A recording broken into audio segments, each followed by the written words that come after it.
അസ്സലാമു അലൈക്കും വറഹ്മത്തുള്ളാഹി വബറകാതുഹു. ഏതൊരു കാര്യങ്ങൾ ചെയ്യുമ്പോഴും അതിൽ ഇഖ്ലാസ് പ്രധാനമാണ്. എന്താണ് ഇഖ്ലാസ് എന്നതുകൊണ്ട് ഉദ്ദേശിക്കുന്നത്? നാം ചെയ്യുന്ന പ്രവർത്തനം ലിവജ്ഹില്ല, അള്ളാഹുവിൻ്റെ പൊരുത്തം മാത്രം പ്രതീക്ഷിച്ചുകൊണ്ട് ചെയ്യുക എന്നതാണ്. ഭൗതികമായ ലോകത്ത് ഇഖ്ലാസ് നഷ്ടപ്പെടാനുള്ള സാധ്യത വളരെയേറെ കൂടുതലാണ്. മറ്റുള്ളവർ കാണാൻ വേണ്ടി, മറ്റുള്ളവർ എന്ത് വിചാരിക്കുമെന്ന് കരുതി, ഭൗതികമായ സ്ഥാനമാനങ്ങൾക്ക് വേണ്ടി, അധികാരങ്ങൾക്ക് വേണ്ടി ഇങ്ങനെ നമ്മുടെ കർമ്മങ്ങൾ അത് നിഷ്ഫലമായി പോകാനുള്ള സാധ്യത വളരെയേറെയാണ്. അതുകൊണ്ട് തന്നെയാണ് മുത്തുനബി സ്വല്ലല്ലാഹു അലൈഹി വസല്ലമ തങ്ങൾ പഠിപ്പിച്ചൊരു ഹദീസ് നമുക്ക് കാണാൻ പറ്റും. അഖ്വഫു മാ അഖാഫു അലൈക്കും, നിങ്ങളെക്കുറിച്ച് ഞാൻ ഏറ്റവും കൂടുതൽ ഭയപ്പെടുന്നത് അശ്ശിർക്കുൽ അസ്ഗർ, അത് ചെറിയ ഷിർക്കാണ്. ഖാലു, സ്വഹാബത്ത് ചോദിച്ചു, യാ റസൂലല്ലാഹ്, അല്ലാഹുവിൻ്റെ റസൂലേ, വമശ്ശിർക്കുൽ അസ്ഗർ, ഏതാണ് ഈ ലഘുവായ അല്ലെങ്കിൽ ചെറിയ ഷിർക്ക് എന്നുകൊണ്ട് ഉദ്ദേശിക്കുന്നത്? നമുക്കറിയാം, ഷിർക്ക് എന്ന് വെച്ചാൽ അള്ളാഹുവിൽ പങ്കു ചേർക്കലാണ്, ഏറ്റവും വലിയ പാതകമാണ്, അതിനോട് ചേർത്തി വെക്കാവുന്നതാണ് ഷിർക്കുൽ അസ്ഗർ. ഖാല, മുത്തുനബി മറുപടി പറഞ്ഞു, റിയ, അത് റിയ ആണ്. അതായത് മറ്റുള്ളവർ കാണാൻ വേണ്ടിയുള്ള പ്രവർത്തനം. ഒരു പ്രവർത്തനം ചെയ്യുമ്പോൾ അത് അള്ളാഹുവിന് വേണ്ടി ആവാതിരിക്കുക, ഇതാണ് റിയ എന്നുകൊണ്ട് ഉദ്ദേശിക്കുന്നത്.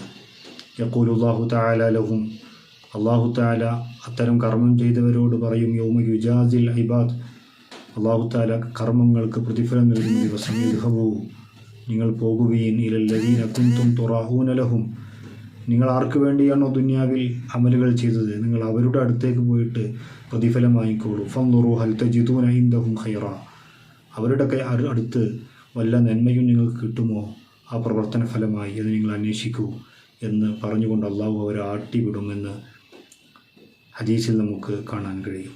വിശുദ്ധ ഖുർആനിലും ഇത് സംബന്ധമായി ഒരുപാട് ആയത്തുകൾ വന്നിട്ടുണ്ട്. ഇന്നൽ മുനാഫിഖീന യുഖാദിഊന അല്ലാഹു വഹുവ ഖാദിഊഹും, സൂറത്തുൻ നിസായിലെ 142 ആയത്തിൽ കാണാൻ പറ്റും.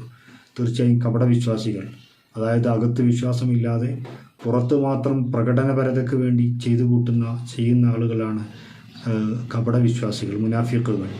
ആ മുനാഫിഖുകളെ കുറിച്ച് അള്ളാഹു തആല പറയുന്നു, യുഖാദിഊന അല്ലാഹ്, അവർ അള്ളാഹുവിനെ പറ്റിക്കുകയാണ്, വഞ്ചിക്കുകയാണ്. വഹുവ ഖാദിഊഹും, എന്നാൽ അള്ളാഹു അവരെ വഞ്ചിക്കും, അള്ളാഹു അവരെ പറ്റിക്കും. ഇതിനെക്കുറിച്ച് മഹാന്മാർ പറയുന്നത്, യുജാസിഹിം ജസാ അൽ ഖിദാ, അവരെല്ലാവരും പ്രതിഫലം വാങ്ങാൻ വേണ്ടി ആകാംക്ഷയോടെ വരുമ്പോൾ അള്ളാഹു അവർക്കൊരു പ്രതിഫലവും നൽകാതെ ആട്ടിവിടും. അതാണ് അള്ളാഹു അവരെ വഞ്ചിക്കുമെന്നതിൻ്റെ താല്പര്യം. യഖൂലു ലഹും, അള്ളാഹു അവരോട് പറയും, ഇദ്ഹബൂ ഇലല്ലദീന കുൻതും അമിൽതും ലിഅജ്രിഹിം, ആർക്ക് വേണ്ടിയാണോ നിങ്ങൾ അമൽ ചെയ്തത് അവരെ തന്നെ നിങ്ങൾ പോയി സമീപിക്കുക. ഫഇന്നഹു ലാ സവാബ ലിഅമാലികും ഇൻദി, എൻ്റെ അടുത്ത് ഒരു കൂലിയും ഒരു പ്രതിഫലവും നിങ്ങളുടെ അമലിനില്ല. ലിഅന്നഹാ ലം തകുൻ ലിവജ്ഹില്ല, കാരണം അതൊന്നും അള്ളാഹുവിൻ്റെ വജ്ഹിന് വേണ്ടി ആയിരുന്നില്ല. വഇന്നമാ യസ്തൗജിബുൽ അബ്ദു അസ്സവാബ ഇദാ കാന അമലുഹു ഖാലിസൻ ലിവജ്ഹില്ല, അതുകൊണ്ട് ഏത് കർമ്മം ചെയ്യുമ്പോഴും അതിൻ്റെ ഉദ്ദേശശുദ്ധി പ്രധാനമാണ്, അതിൻ്റെ നിയ്യത്ത് പ്രധാനമാണ്. അത് അള്ളാഹുവിന് വേണ്ടി മാത്രമാണെങ്കിലേ അള്ളാഹുവിങ്കിൽ നിന്ന് പ്രതിഫലം പ്രതീക്ഷിക്കാൻ ഒരു അടിമക്ക് വകുപ്പുള്ളൂ. ഫൈദാ കാന ലിഗൈരിഹി ഫീഹി ശിർക, അള്ളാഹു അല്ലാത്തവർക്ക് അതിൽ പങ്കു ചേർത്താൽ, അതായത് അള്ളാഹുവിന് വേണ്ടിയുമാണ് ജനങ്ങൾ കാണാൻ വേണ്ടിയുമാണ് എന്ന രൂപത്തിൽ അടിമകൾക്ക്, പടപ്പുകൾക്ക് നിൻ്റെ അമലുകളിൽ നീ ഓഹരി കൊടുക്കുന്നുവെങ്കിൽ ഫല്ലാഹു ബരീഉ മിൻഹു, അള്ളാഹു അതിൽ നിന്ന് ഒഴിവാകുന്നതാണ്.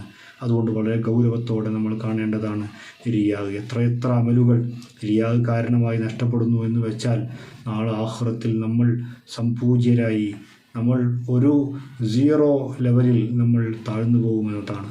അള്ളാഹു സുബ്ഹാനഹു വ തആല ചെയ്യുന്ന അമലുകൾ അള്ളാഹുവിൻ്റെ വജ്ഹിന് വേണ്ടി ചെയ്യാനും അത് നിഷ്ഫലമായി പോകുന്ന, ബാത്തുലായി പോകുന്ന, അസാധുവായി പോകുന്ന ഇത്തരം റിയാ പോലെയുള്ള ദുഷ്ചിന്തകളിൽ നിന്ന്, പ്രവർത്തനങ്ങളിൽ അള്ളാഹു നമ്മളെ കാത്തുരക്ഷിക്കുമാറാവട്ടെ. ആമീൻ. അസ്സലാമു അലൈക്കും വറഹ്മത്തുള്ളാഹി വബറകാതുഹു.